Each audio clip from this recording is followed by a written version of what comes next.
Olá! Seguindo aqui nossa conversa sobre a avaliação do paciente queimado, hoje a gente continua no ABCDE, focando agora em C, D e E: circulação, disfunção neurológica e exposição. Isso aí. Depois de garantir via aérea e respiração, o foco muda. É, são três pontos-chave: controlar o choque, pela perda de líquidos, né? Ver se tem algo neurológico acontecendo e examinar tudo, mas sem deixar o paciente com frio. Perfeito. Vamos começar pelo C, então. Circulação. É, as fontes batem muito na tecla do acesso venoso rápido. Por que essa pressa toda? Olha, nas queimaduras maiores, o corpo vaza muito líquido, muito mesmo. Isso leva ao choque hipovolêmico, sabe? Falta volume circulando. Para ontem a gente precisa repor isso. Daí a necessidade de dois acessos e calibrosos, tipo 14 ou 16. Grossos mesmo, para conseguir infundir bastante volume, né? Exatamente. E de preferência em área que não está queimada, para facilitar. A gente usa cristalóides, como o Ringer lactato. Tá, e quanto de soro a gente dá? Imagino que tenha um cálculo para isso. Tem sim, a gente usa a fórmula de Parkland, uma versão modificada dela. É 4 ml vezes o peso do paciente em quilos, vezes a porcentagem da área queimada. Isso dá o volume total para as primeiras 24 horas. Ah, a famosa Parkland. Mas eu li em algum lugar que o jeito de dar esse volume é meio específico, né? O ritmo. Nossa, isso é crucial. Metade desse volume todo que a gente calculou tem que entrar nas primeiras 8 horas. E aqui está o pulo do gato. Essas 8 horas contam a partir do momento da queimadura. Ah, não é da hora que chega no hospital. Não mesmo. Se o paciente demorou para chegar, esse tempo já está correndo. A fisiologia não espera, né? A outra metade do volume entra nas 16 horas seguintes. Caramba, essa informação do tempo começando na hora da queimadura é realmente fundamental para o manejo inicial. Muda tudo. Mas e aí, é só calcular, colocar para infundir e pronto. Que nada. A fórmula é só um guia inicial, um ponto de partida. O mais importante é ficar de olho na resposta do paciente. Reavaliar o tempo todo. E como a gente mede essa resposta? O principal jeito é olhando o xixi, o débito urinário. Mostra se os rins estão recebendo sangue direitinho, se a perfusão está melhorando. Para isso, precisa passar uma sonda vesical, claro. Certo. E tem uma meta. Quanto de xixi a gente quer ver saindo? Tem sim. Para adulto, a meta é pelo menos meio ml por quilo por hora, 0,5 mkga. Para criança pequena, abaixo de 30 quilos, a gente quer mais, pelo menos 1 ml por quilo por hora. E se não atingir a meta? Aí, geralmente, a gente aumenta um pouco a infusão do soro. Se estiver saindo muito xixi, talvez dê para diminuir um pouquinho. É um ajuste fino, sabe? Contínuo. Entendi. E usar aqueles remédios para subir a pressão, os vasopressores, ajuda aqui. Olha, não de cara. O problema principal é falta de volume. Então, a prioridade total é repor esse volume. Vasopressor pode até ser considerado, mas mais para frente, lá na UTI, se a pressão não subir mesmo com bastante soro. Claríssimo. Vamos para o D, então. Disfunção neurológica. Como é essa avaliação na chegada? A gente pode começar com uma coisa bem rápida, a escala AVPU.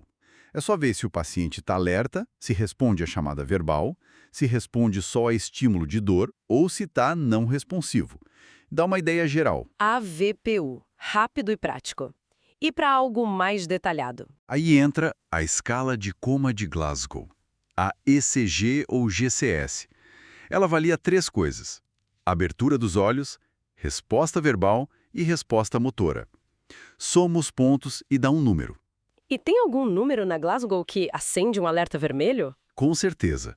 Se a pontuação for 8 ou menos, aí complica. 8 ou menos. O que isso significa na prática? Sugere que o cérebro não está legal ou que a via aérea está em risco, sabe?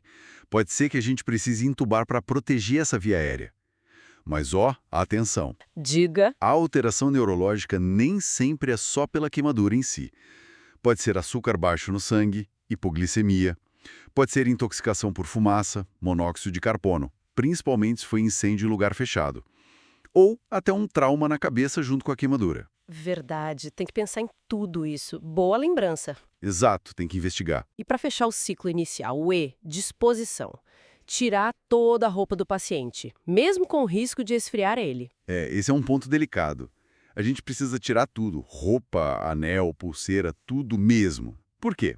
Primeiro, para ver a extensão real da queimadura, não deixar passar nada, e para procurar outras lesões que podem estar escondidas. E o segundo motivo? Ah, sim. Para parar o processo da queimadura. Se for química ou se ainda tiver algo quente grudado na pele, tem que tirar logo. Faz sentido. Mas aí vem o frio, né? Como a gente evita a hipotermia? Tem que ser rápido e pensar nisso o tempo todo. Tirou a roupa para examinar? Já cobre logo em seguida com cobertor. Se tiver cobertor térmico, melhor ainda. O soro que está entrando na veia tem que estar aquecido. Aquecer o soro, boa. Sim, e se o ambiente puder ser aquecido, ótimo. Às vezes a gente usa até umas mantas que jogam ar quente. A hipoquemia é um inimigo grande no queimado, piora tudo. Então, exposição sim, mas com controle rigoroso da temperatura. Perfeito. Então, resumindo a ópera de hoje. C, D, E.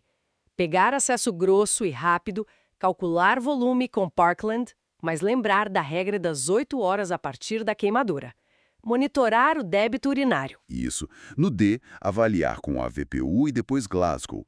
Ficar muito atento se der 8 ou menos e pensar em outras causas. E no E, expor completamente para avaliar tudo, mas já cobrir e aquecer imediatamente para evitar a hipotermia. Exatamente. Essa sequência, né? C, D, E, seguindo o A e o B, que ajuda a gente a não deixar passar nada que ameace a vida logo de cara. E tá tudo conectado, né? A perda de líquido causa o choque que afeta o cérebro e a pele queimada não controla mais a temperatura. Tudo interligado. E para o pessoal que está ouvindo, fica aquela reflexão, né? A gente falou da fórmula de Parkland, do cálculo inicial, mas o quanto vale a reavaliação constante? Ficar ali de olho no débito urinário, nos sinais de perfusão. Será que isso não é até mais importante do que só seguir o número da fórmula nas primeiras horas? Com certeza. Fica aí a provocação. A arte de monitorar versus a ciência de calcular. O equilíbrio é tudo.